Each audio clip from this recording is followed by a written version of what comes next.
Once upon a midnight dreary, while I pondered, weak and weary, over many a quaint and curious volume of forgotten lore, while I nodded, nearly napping, suddenly there came a tapping, as of someone gently rapping at my chamber door.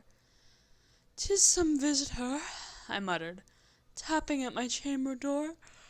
Only this, and nothing more." Ah, distinctly I remember, it was in the bleak December, and each separate dying ember wrought its ghost upon the floor.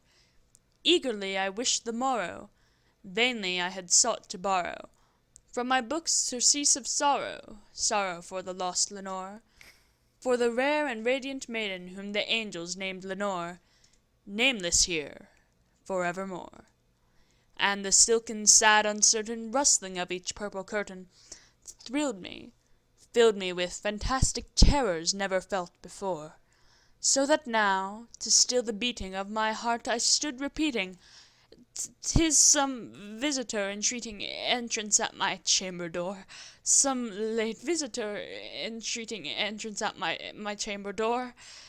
This it is, and nothing more." Presently my soul grew stronger, hesitating then no longer. "Sir," said I, "or madam, truly your forgiveness I implore, but the fact is I was napping, and so gently you came rapping, and so faintly you came tapping at my chamber door, that I scarce was sure I heard you. Here I opened wide the door, but darkness there, and nothing more." Deep into that darkness peering, long I stood there, wondering, fearing, doubting, dreaming dreams no mortal ever dared to dream before. But the silence was unbroken, and the darkness gave no token, and the only word there spoken was the whispered word, "Lenore?" This I whispered, and an echo murmured back the word, "Lenore?" Merely this, and nothing more. Back into the chamber turning, all my soul within me burning, soon again I heard a tapping, somewhat louder than before. "Surely," said I, "surely that is something at my window lattice. Let me see then what thereat is, and this mystery explore. Let my heart be still a moment, and this mystery explore. 'Tis the wind, and nothing more." Open here I flung the shutter, when with many a flirt and flutter, in there stepped a stately raven of the saintly days of yore. Not the least obeisance made he, not a minute stopped or stayed he, but with mien of lord or lady perched above my chamber door, perched upon a bust of Pallas just above my chamber door, perched, and sat, and nothing more. Then this ebony bird beguiling my sad fancy into smiling, by the grave and stern decorum of the countenance it wore, "Though thy crest be shorn and shaven, thou," I said, "art sure no craven, ghastly, grim, and ancient raven, wandering from the nightly shore. Tell me what thy lordly name is on the night's Plutonian shore." Quoth the raven, "Nevermore." But the raven, sitting lonely on the placid bust, spoke only that one word, as if his soul in that one word he did outpour. Nothing further then he uttered, not a feather then he fluttered, till I scarcely more than muttered, "Other friends have flown before. On the morrow he will leave me as my hopes have flown before." Then the bird said, "Nevermore." Startled at the stillness broken by reply so aptly spoken, "Doubtless," said I, "what it utters is its only stock and store, caught from some unhappy master, whom unmerciful disaster followed fast and followed faster, till his songs one burden bore, till the dirges of his hope that melancholy burden bore, of never, nevermore." But the raven still beguiling all my sad soul into smiling, straight I wheeled a cushioned seat in front of bird and bust and door. Then upon the velvet sinking, I betook myself to linking fancy unto fancy, thinking what this ominous bird of yore, what this grim, ungainly, gaunt, and ominous bird of yore, meant in croaking "Nevermore."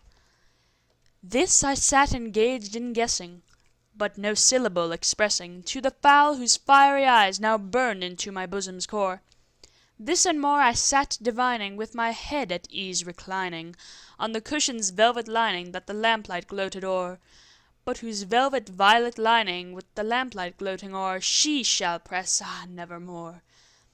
Then, methought, the air grew denser, perfumed from an unseen censer, swung by seraphim whose footfalls tinkled on the tufted floor.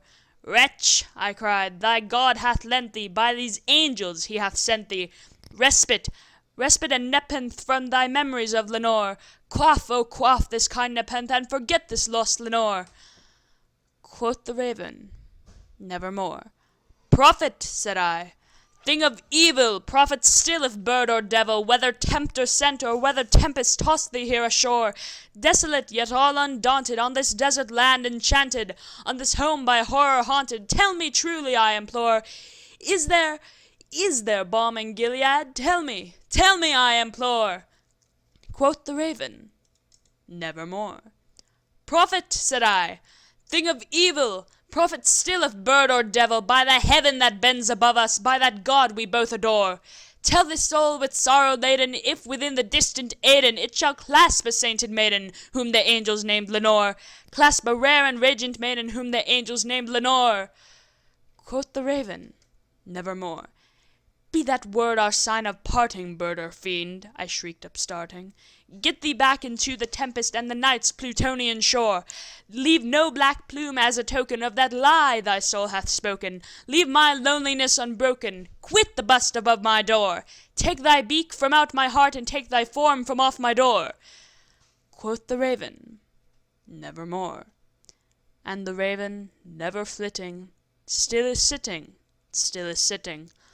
on the pallid bust of Pallas just above my chamber door, and his eyes have all the seeming of a demon's that is dreaming, and the lamplight o'er him streaming throws his shadow on the floor, and my soul from out that shadow that lies floating on the floor shall be lifted nevermore. End of The Raven by Edgar Allan Poe.